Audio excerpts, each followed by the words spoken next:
Flight Boss, bitch, you know, for sure. Air Grams, and you're now listening to the Mind of an Antares Moon. I'm the Archangel Uriel, and I'm here to carry out God's duties and motherfucking responsibilities. Let's get it. Now, we right here, we're doing a little Venus series, so let's get into Venus and Gemini. Now, right now, I'm gonna tell you right now, Venus and Gemini, they love duality. Now, this can trickle down into so many different things if you're not quite sure what I mean by duality. I'm going to tell you it broke down. Now, right here, these people love being indecisive. These people love seeing two sides of a thing. These people love being into multiple different interests. They love being into things that you may not be into, just for the simple fact they can talk to you about something that they know you're not into. They may not ever be into it like that, but just for the simple fact they know you ain't, they're gonna be like, let me look upon this shit and understand this shit, so I got something to go to work to talk about, so I got something to go here to talk about, so you know what I'm saying, little shit like that. That's what I'm talking about. You know what I'm saying? Venus and Gemini people are smart when it comes to schooling. They like, because they like to learn, and they like the process of things. They like the way things are processed. So if because it's ruled by Mercury, so if it's a certain structure, which a certain structure or a certain like law or something like that, that's not right, that's not processed right, they can understand that, right? But see, this plays out even with planets. See, with Venus and Saturn is the planet of structure, and if you have a bad placement of a Venus and Saturn, then you cannot understand it, and you could be trying to learn things of non-worth, like learn things that holds no weight, learn things that's going to do you no good, and you'll be getting around trying to talk to a bunch of people about shit that holds no weight or no justice, and you find yourself in your own world, and then since it's Gemini, you'll find yourself trying to understand others, and then you'll understand others, but gain a resentment because you're not understanding why people understand you, but you're willing to understand others. So you end up talking to forces out there that you think are for you that really ain't for you, and you get real abstract, and that's a whole other story. But you know, we're gonna get back in Venus and Gemini. You know, Venus and Gemini people, they don't like to.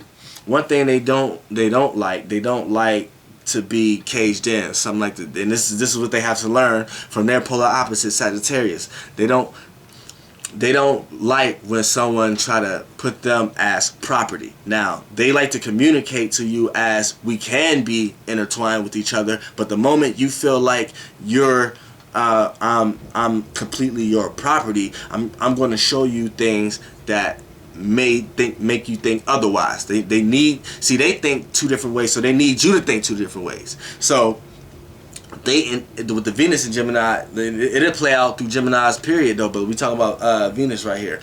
In love matters, it can play out in situations that you show a person and you communicate a person like you with them, but the moment that things get concealed in, you start showing otherwise, like anything can happen the next day, anything can happen any day, like we could be broke up the next day, you never know. And you may feel, which is your moon, but Venus deals with the sparking the emotion, so this is how you feel already, you know what I'm saying? But when it gets filtered through your moon, which is your emotions, it may spark certain emotions to make you act, which is your sun, on different things.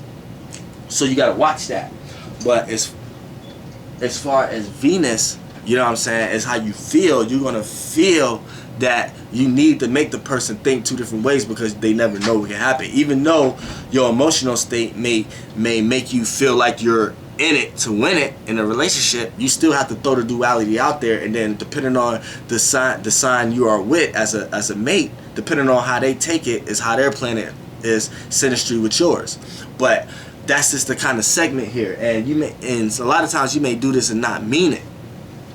You know what I'm saying? But that's just the duality you go in your own head about. You know what I'm saying? So you have to understand that. But Venus and Gemini people, they're very cool. You know what I'm saying? They calm, cool, and collected, but they can get hyper. But that's if it's Gemini and somewhere else. But they're calm, cool, and collected for the most part, and they love to communicate. You know what I'm saying? Of all subjects and topics. You know what I'm saying? Sometimes they may brood, you know what I'm saying, because they need time to communicate all the thoughts they gather.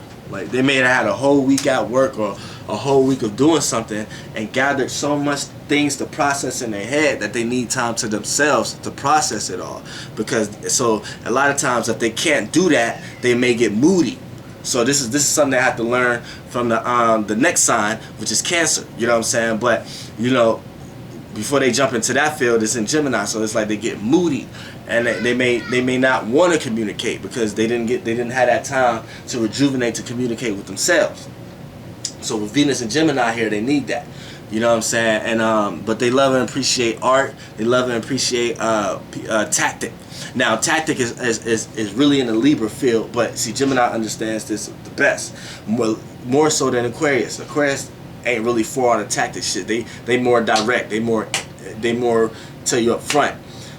The Gemini they like tactic skills. So any type of debate that got some type of form of tactic behind it, that's what they answer, because they know how to analyze a word and word it in the right way that it may not offend you, but it's offensive.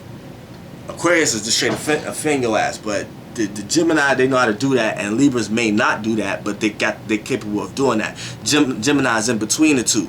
They do that. They just go ahead. It's natural to them to do that. You know what I'm saying? So a lot of times they don't mean no harm by it, but they do mean harm by it. See, that's the two thing with it. That's the two thing with it, and you really can't get mad at it either. Like, that's the bad part about it. It's just that good with it, like with the words. You really can't get mad at it. You know what I'm saying? So, you know, Venus and Gemini love to do that. They love to interpret different shit like that. You know what I'm saying? They real technical when it comes to shit like that. So don't be coming and talking about some shit that you think they don't know about. Because 9 times out of 10, the Venus and Gemini person may know about it, or they may show an appreciation to themselves to talk about it, even if they don't know about it, but they may bring up something that may be similar to what you're talking about in order to understand what you're talking about. You know what I'm saying? So these are highly relatable people. Highly relatable people. You know what I'm saying? To the point that sometimes they can get, even in love matters, you could think they can get a little flirtatious, but they're just being overly relatable. You know what I'm saying? And they may not mean nothing by it. You know what I'm saying? So yeah, that's the Venus and Gemini. Flight boss, bitch, you know, for sure. Oh, scrams. And let's go to the next one.